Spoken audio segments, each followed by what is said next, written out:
स्वागत है आपका अपने यूट्यूब चैनल SIR केसिंग में। आज हम देखेंगे प्रैक्टिस सेट 9 जो बहुत ही इम्पोर्टेंट है किसी भी एग्ज़ाम के लिए, जैसे SSC हो गया, बिहार दरोगा हो गया, BPSC हो गया, रेलवे हो गया और भी जो एग्ज़ाम जिसमें GK GS आते हैं। और ये प्रैक्टिस सेट और भी इम्पोर्टेंट हो जाता है जब आप इसको हमारे साथ करेंगे, क्योंकि हम इसमें एक एक क्वेश्चन का एक्सप्लेनेशन बताते हैं जिससे आपको बहुत अच्छा तैयार हो जाएगा। 50 क्वेश्चन होते हैं, तो वैसे भी आप इसको टेलीग्राम से भी लगाएंगे तो आपका आधा घंटा जाएगा और मैं भी लगभग आधे घंटे में इसका अच्छे से एक्सप्लेनेशन कर देता हूँ। तो चलिए दोस्त, आज का प्रैक्टिस शुरू करते हैं। उससे पहले मेरा एक टेलीग्राम ग्रुप है परफेक्ट एडुशाला। हम लोग वहाँ GK GS का तैयारी करवाते हैं किसी भी कम्पिटिटिव एग्ज़ाम के लिए, और स्पेशली बिहार दरोगा और BPSC पैटर्न को फॉलो करते हैं। वैसे आप किसी भी एग्ज़ाम को देंगे तो वहाँ से GK GS करेंगे तो बहुत फ़ायदेमंद होगा दोस्त। तो हमारे डिस्क्रिप्शन बॉक्स में टेलीग्राम का लिंक है, आप उसे ज्वाइन कर लेंगे। चलिए आज का वीडियो शुरू करते हैं।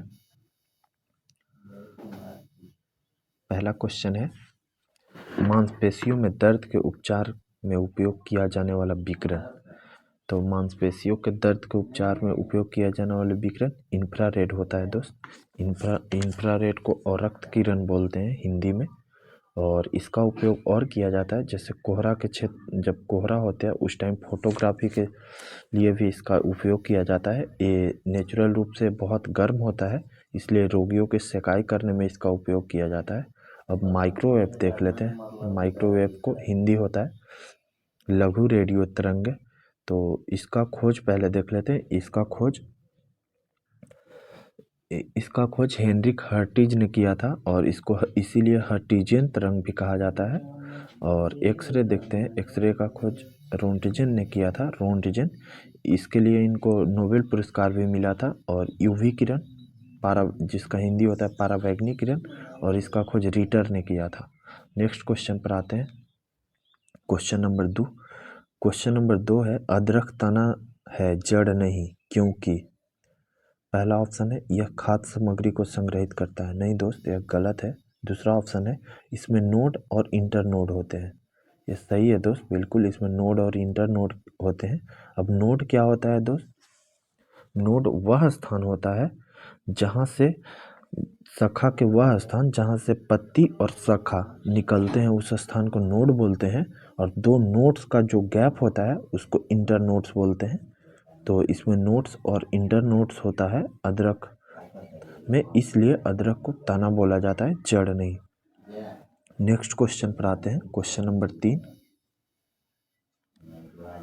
नंबर 3 है, बोरी एवं कुन्नो वन्यजीव अभयारण्य किस राज्य में स्थित है?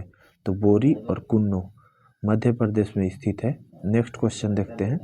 राष्ट्रपति द्वारा राष्ट्रीय आपात की उद्घोषणा संसद के दोनों सदनों द्वारा कितने माह के भीतर अनुमोदित होना चाहिए? तो यह 1 माह के भीतर अनुमोदित होना चाहिए राष्ट्रीय आपात। और राष्ट्रीय आपात जो लगाया जाता है दोस्त, वो मंत्रिमंडल के लिखित आवेदन के आधार पर लगाया जाता है।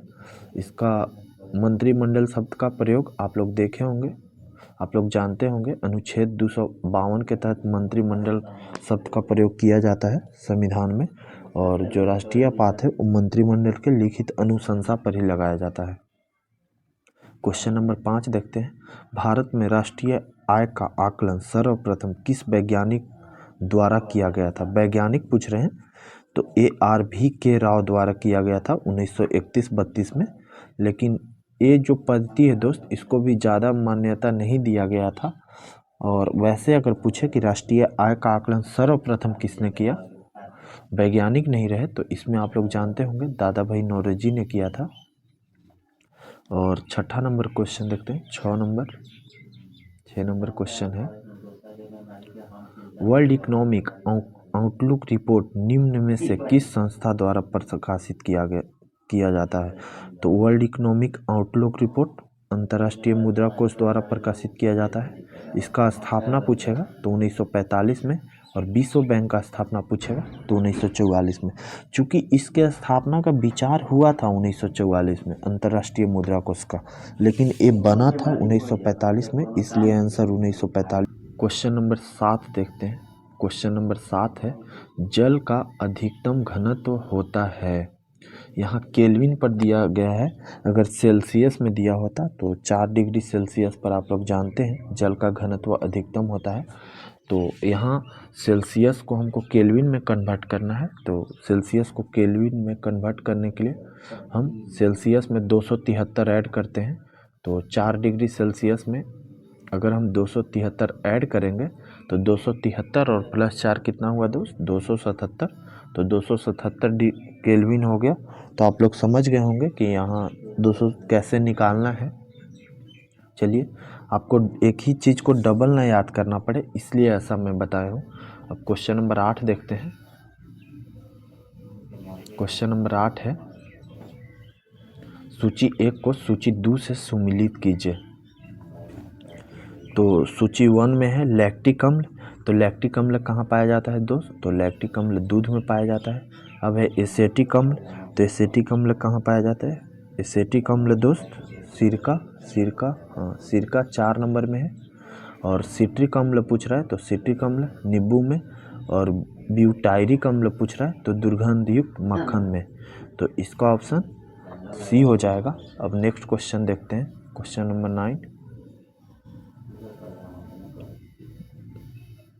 9 नंबर क्वेश्चन बोल रहा है सूची 1 को 2 में सुमिलित करें। ये भी वही है। तो यहाँ अभिनव भारत है, तो अभिनव भारत संस्था का स्थापना BD सावरकर, देख लेते हैं। और Akhil Bharatiya trade union NM Joshi हो जाएगा। हिंदुस्तान सोशलिस्ट रिपब्लिक एसोसिएशन, ये चंद्रशेखर आज़ाद हो जाएगा। ये पहले हिंदुस्तान रिपब्लिकन एसोसिएशन था दोस्त 1924 में। और हिंदुस्तान रिपब्लिक एसोसिएशन का स्थापना पूछेगा कि किसने किया, तो इसमें 2 प्रमुख थे, एक सचिंद्र नाथ सन्याल थे और दूसरा राम प्रसाद बिस्मिल थे। इसी को 1928 में हिंदुस्तान सोशलिस्ट रिपब्लिक एसोसिएशन कर दिया गया। और ये मुख्य रूप से इसका योगदान चंद्रशेखर आज़ाद को जाता है। और नौजवान सभा है चौथा में, तो ये भगत सिंह हो जाएगा। तो देख लेते हैं, इसका ऑप्शन नंबर सी हो जाएगा, 1 का डी। और उम्मीद करते हैं कि आपको मेरे साथ याद भी हो गया होगा। अभिनव Bharat BD Savarkar, Akhil Bharatiya trade union NM Joshi, Hindustan socialist Republic association ये चंद्रशेखर आज़ाद, और नौजवान सभा भगत सिंह।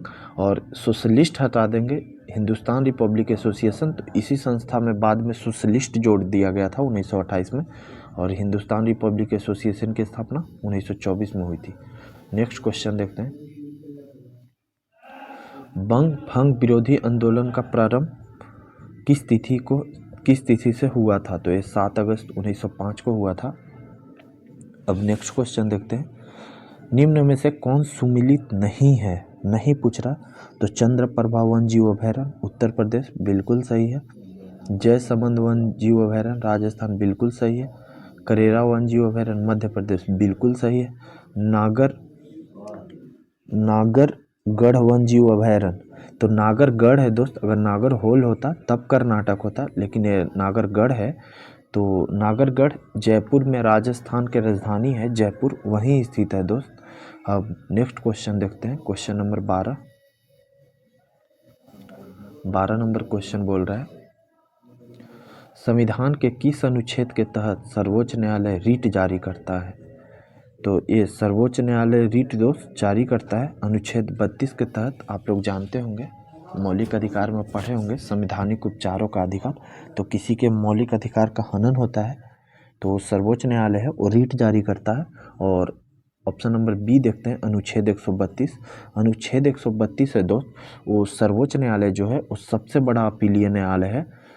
उच्च न्यायालय या जो ये डिस्ट्रिक्ट कोर्ट होते हैं, तो उसके विरुद्ध अगर कोई डिसीजन है जो आपको लग रहा है कि ये सही नहीं दिया गया है या हमारे साथ अन्याय हुआ है, तो कोई भी व्यक्ति या कोई भी संस्था उसको उच्चतम न्यायालय में अपील कर सकती है इस पर पुनर्विचार करने के लिए। और अनुच्छेद 129 का बात करें तो इसमें जो उच्चतम न्यायालय है वो सबसे बड़ा अभिलेखीय न्यायालय है। और मतलब कोई भी किसी भी निर्णय में जो इसके लोअर अदालतें हैं वो सब इसका जो ये निर्णय दिया गया है उसको अभिलेख के रूप में सुरक्षित रखेगी, और उसी टाइप का मुद्दा हो तो यह वही डिसीजन सुनाएगी।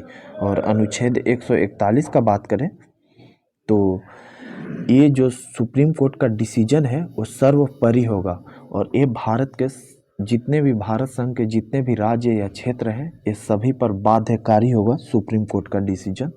तो आप चारों ऑप्शन समझ गए होंगे। अब देखिए next question, Hindustan Republic association की स्थापना कहाँ की गई है? तो हिंदुस्तान रिपब्लिक एसोसिएशन के बारे में मैं पहले ही बता चुका हूँ आप लोगों को ऊपर। आप हमें कमेंट सेक्शन में ज़रूर बताइएगा कि हिंदुस्तान रिपब्लिक एसोसिएशन की स्थापना किसने और कब की और कहाँ का बात है। तो ये कानपुर में इसका स्थापना हुआ था। अब चलिए नेक्स्ट क्वेश्चन देखते हैं, कोहरा के समय हम लोग किसके कारण देख नहीं पाते हैं? तो कोहरा के समय हम लोग प्रकीर्णन के कारण देख नहीं पाते हैं दोस्त, क्योंकि जब तक प्रकाश का प्रकीर्णन नहीं होगा तब तक प्रकाश फैलेगी नहीं, तो हम देख नहीं पाएंगे। और परावर्तन क्या होता है? परावर्तन होता है किसी सतह से टकराकर वापस लौटने को परावर्तन कहते हैं। और अपवर्तन होता है दोस्त जब प्रकाश एक माध्यम से दूसरे माध्यम में जाती है तो अपने मूल पथ से मुड़ जाती है, या अभिलंब की ओर मुड़ेगी या अभिलंब से थोड़ा सा दूर मुड़ेगी, उसी को अपवर्तन बोलते हैं।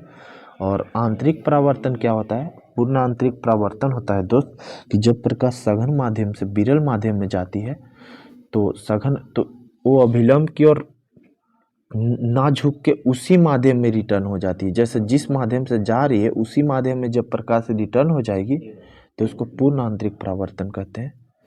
तो आप चारों ऑप्शन समझ गए होंगे। अब 15 नंबर क्वेश्चन देखते हैं, निम्न में से कौन सा एक नाइट्रोजन स्थिरीकरण करने वाले जीव है? नहीं है, नहीं पूछ रहा है दोस्त। तो ऑप्शन नंबर ए है नोस्टॉक। नोस्टॉक नाइट्रोजन स्थिरीकरण करता है। एनाबीना ये भी नाइट्रोजन स्थिरीकरण करता है। ये जेटोबैक्टर ये भी करता है। और माइकोराइजा ये नहीं करता है दोस्त, तो ये नहीं करता है, तो इसीलिए ऑप्शन नंबर डी सही हो जाएगा 15 का। अब नेक्स्ट क्वेश्चन देखते हैं, ये है निम्नलिखित में कौन सुमिलित नहीं है? सुमिलित नहीं पूछ रहा है तो जाजिया कर की समाप्ति 1564 बिल्कुल सही है। मजहर की घोषणा 1579 बिल्कुल सही है। ये इलाही संवत की शुरुआत ये अकबर द्वारा किया गया था दोस्त, ये किया गया था 1584 में मजहर, तो यही हो जाएगा गलत। और फतेहपुर सिकरी का स्थापना 1571 बिल्कुल सही है। अब 17 नंबर क्वेश्चन देखते हैं। 17 नंबर क्वेश्चन भी वही है, निम्न में से कौन सुमिलित नहीं है? तो सुमिलित नहीं है दोस्त, तो देखते हैं ऑप्शन नंबर ए पर देखते हैं, कृष्ण प्रथम एलोरा का कैलाश मंदिर बिल्कुल सही है। नरसिंह वर्मन प्रथम रथ मंदिर, तो रथ मंदिर नरसिंह वर्मन प्रथम ही बनवाए थे। बृहदेश्वर मंदिर राजराज प्रथम ये भी सही है, तो ये तीनों सही है। तो ऑटोमेटिक ऑप्शन नंबर डी गलत हो जाएगा, कांची का कैलाश मंदिर नरसिंह वर्मन प्रथम नहीं दोस्त, ये नरसिंह वर्मन द्वितीय बनवाए थे कांची का कैलाश मंदिर। और जो रथ मंदिर है वो नरसिंह वर्मन प्रथम बनवाए थे। और एलोरा का कैलाश मंदिर कौन बनाया था? कृष्ण प्रथम। और बृहदेश्वर मंदिर राजराज प्रथम। तो आपको कन्फ्यूजन हो सकता है, ये सब लास्ट में प्रथम प्रथम है, तो आप याद कर लीजिएगा बृहदेश्वर राजराज प्रथम और एलोरा का कैलाश मंदिर कृष्ण प्रथम। नेक्स्ट क्वेश्चन देखते हैं, क्वेश्चन नंबर 18 है, यदि किसी निश्चित समय अवधि में मूल्य और मौद्रिक आय दुगनी हो जाए तो वास्तविक आय होगी। तो दोस्त क्या है कि आपका आय तो बढ़ रहा है लेकिन उसी के साथ वस्तु का मूल्य भी उसी रेशियो में दुगना हो जा रहा है। तो क्या है कि अगर जो आप सेव कर रहे हैं पैसा उसका भी वैल्यू उतना ही हो जाएगा, क्योंकि आप जब उससे कोई वस्तु खरीदेंगे या कहीं इन्वेस्ट करेंगे तो सभी वस्तु का मौद्रिक आय भी दुगना हो गया है, तो आपके वास्तविक आय में कोई परिवर्तन नहीं होगा, मतलब अपरिवर्तित रहेगी। ऑप्शन नंबर सी हो जाएगा। अब नेक्स्ट क्वेश्चन देखते हैं। नेक्स्ट क्वेश्चन है, जिला न्यायाधीशों की नियुक्ति कौन करता है? तो जिला न्यायाधीशों की नियुक्ति राज्य का राज्यपाल करता है। लोग कंफ्यूज हो जाते हैं इसमें, तो आप याद रखिएगा जो डिस्ट्रिक्ट जज होते हैं उनकी नियुक्ति राज्य का राज्यपाल करता है। क्वेश्चन नंबर 20 पर आते हैं, पश्चिमी घाट पर पाए जाने वाली वनस्पति का प्रकार। तो ये पश्चिमी घाट पर सदाबहार वन पाए जाते हैं, तो सदाहरित लिखा है, तो वही आंसर हो जाएगा। क्वेश्चन नंबर 21 देखते हैं। क्वेश्चन नंबर 21 है, निम्नलिखित में किस शासक ने वातापी कुंड की उपाधि धारण की? तो ये क्वेश्चन बहुत इजी है, आप लोग पहले से ही जानते होंगे। कि वो तापी कुंड नरसिंह वर्मन प्रथम ने। और ये किस मंदिर का निर्माण करवाए थे? तो रथ मंदिर का निर्माण करवाए थे दोस्त नरसिंह वर्मन प्रथम। और कांची का कैलाश मंदिर नरसिंह वर्मन द्वितीय निर्माण करवाए थे। तो आप ये भी याद रखिएगा। अब 1857 की क्रांति के ठीक बाद कौन सा विद्रोह हुआ? तो ये नील विद्रोह हुआ था दोस्त। इसका कार्यकाल 1859 से 1862 तक था नील विद्रोह का। तो 1857 के क्रांति के बाद 1800 नील विद्रोह हुआ था 1859 से 62 तक। अब नेक्स्ट क्वेश्चन देखते हैं। क्वेश्चन नंबर 23 है, निम्न में कौन से समिति चुनाव सुधार से संबंधित है? तो चुनाव दिनेश गोस्वामी समिति है, तो ये चुनाव सुधार से संबंधित है दोस्त। दूसरा है इंद्रजीत गुप्ता समिति, ये भी चुनाव सुधार से संबंधित है। और तीसरा है बोहरा समिति, ये भी चुनाव सुधार से संबंधित है।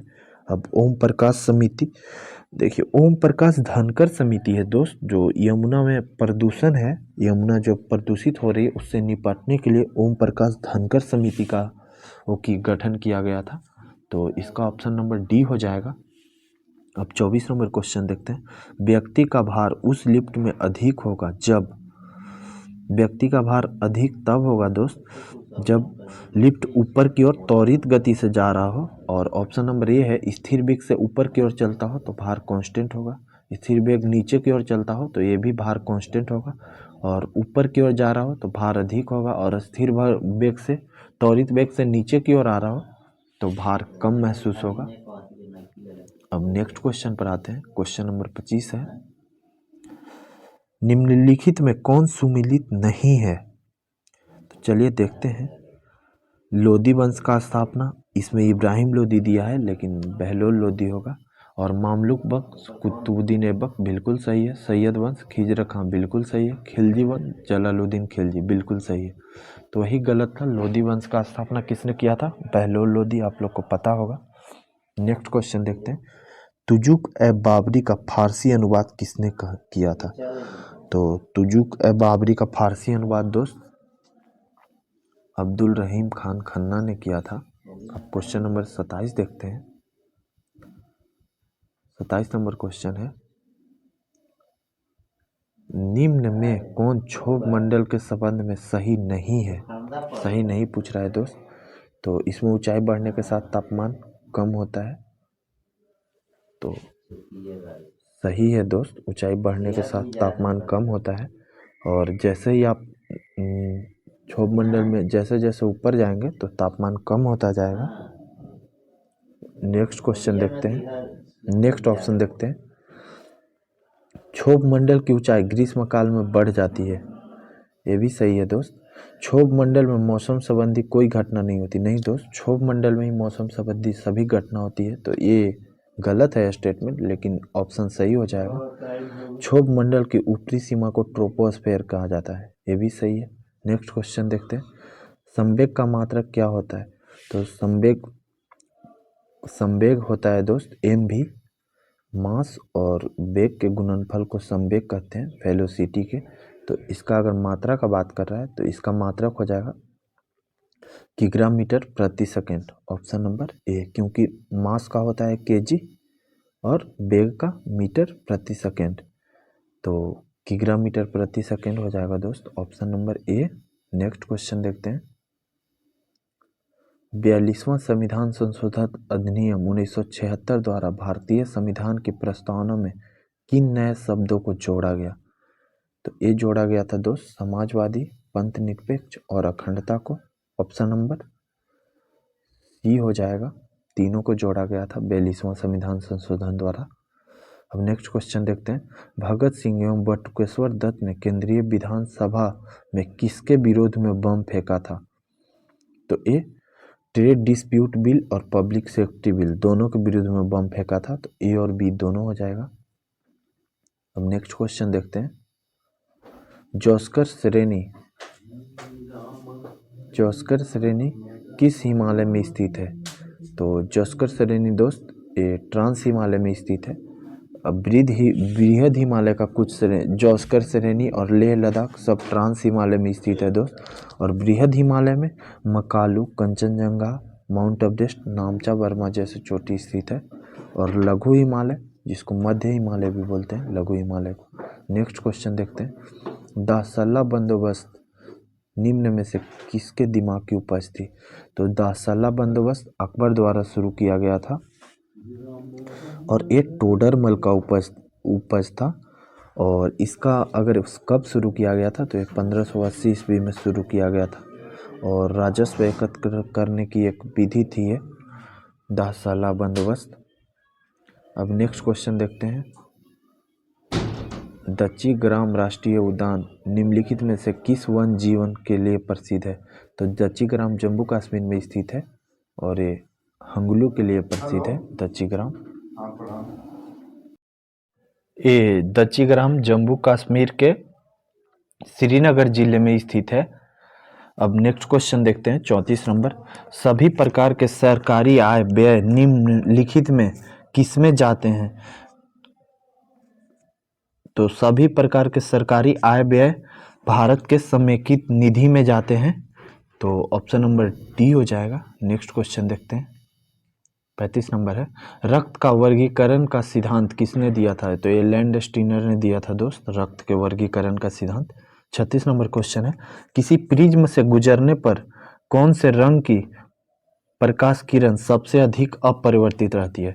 तो सबसे अधिक अपरिवर्तित बैगनी रंग के प्रकाश का किरण रहती है। और बोलेगा कि सबसे अधिक विचलन किसका होता है? तो सबसे अधिक विचलन भी बैगनी रंग के प्रकाश का होता है और सबसे कम विचलन का बात करेगा तो लाल रंग के प्रकाश का होता है। अब 37 नंबर क्वेश्चन देखते हैं। 37 नंबर क्वेश्चन है, कांग्रेस की उत्पत्ति के संबंध में सेफ्टी बल्ब सिद्धांत निम्नलिखित में से किसने दिया था? तो सेफ्टी बल्ब सिद्धांत दोस्त लाला लाजपत राय दिए थे, तो लाला लाजपत राय आंसर हो जाएगा। 38 नंबर क्वेश्चन देखते हैं, पौधे के किस भाग में प्रकाश संश्लेषण होता है? तो पौधे के क्लोरोप्लास्ट वाले भाग में प्रकाश संश्लेषण होता है। 39 क्वेश्चन है, भारत छोड़ो आंदोलन के दौरान स्थापित समानांतर सरकारों में सबसे ज्यादा समय तक रहने वाली सरकार कौन थी? तो ये सतारा की सरकार थी दोस्त। भारत छोड़ो आंदोलन के दौरान स्थापित समानांतर सरकारों में सबसे ज्यादा समय तक रहने वाली सरकार सतारा की सरकार थी। अब नेक्स्ट क्वेश्चन देखते हैं, 40 नंबर क्वेश्चन है, प्रजापति उत्तर वैदिक काल में किसके प्रमुख देवता थे? तो प्रजापति को सृजन का देवता माना जाता था दोस्त। नेक्स्ट क्वेश्चन देखते हैं, जैन धर्म के 5 महाव्रत निम्नलिखित में से कौन कौन है? तो जैन धर्म के 5 महाव्रत हिंसा है, अस्तेय है, अपरिग्रह है और सत्य और ब्रह्मचर्य है। तो सत्यावाद नहीं है दोस्त, तो सत्यावाद सही ऑप्शन हो जाएगा। अब देखते हैं, अहिंसा मतलब हिंसा नहीं करना, और अस्तेय होता है दोस्त कि चोरी नहीं करना, अपरिग्रह होता है धन का संचय नहीं करना, और दो हम एक्स्ट्रा बताए आपको, एक सत्य हो गया और एक ब्रह्मचर्य हो गया। सत्य हो गया कि हमेशा सच बोलना और ब्रह्मचर्य हो गया कि ब्रह्मचर्य नियमों का पालन करना। 42 नंबर क्वेश्चन देखते हैं, शेख सलीम चिश्ती किस शासक के समकालीन थे? तो शेख सलीम चिश्ती अकबर के समकालीन थे दोस्त।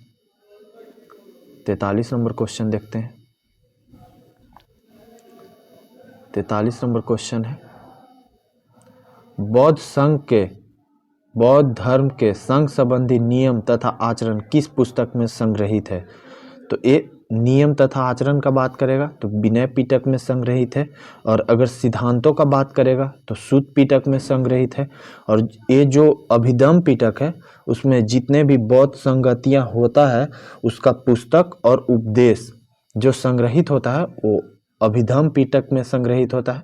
और बोध चरित्र आप जानते होंगे, बौद्ध धर्म के रामायण की संज्ञा दी गई है बौद्ध चरित्र को, जिसके रचयिता अश्वघोष थे। तो चारों ऑप्शन आप समझ गए होंगे।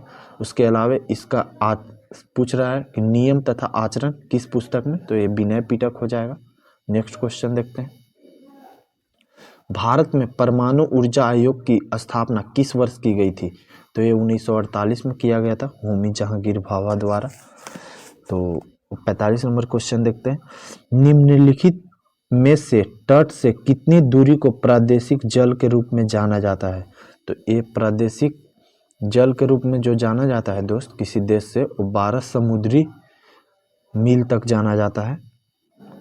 अब नेक्स्ट क्वेश्चन देखते हैं, वीरभूमि किसका समाधि स्थल है? तो वीरभूमि राजीव गांधी का समाधि स्थल है, और लाल बहादुर के समाधि स्थल को विजय घाट बोलते हैं दोस्त, ये वाराणसी में स्थित है। और जवाहरलाल नेहरू के समाधि स्थल को शांतिवन बोलते हैं, और इंदिरा गांधी के समाधि स्थल को शक्ति स्थल बोलते हैं। ये है, निम्न में से कौन सी श्रृंखला द्वितीयक रंगों की है? ये लाल तो प्राथमिक रंग हो गया दोस्त, तो इसको काट देंगे। दूसरा पीकॉक नीला और मैजेंटा, यही सही हो जाएगा दोस्त, ये द्वितीयक रंगों की है। बाकी सभी में प्राथमिक रंग सम्मिलित है, जैसा कि प्राथमिक रंग आप लोग जानते होंगे, लाल हरा नीला होता है। तो ये दूसरा ऑप्शन नंबर बी हो जाएगा। अब 48 नंबर क्वेश्चन देखते हैं।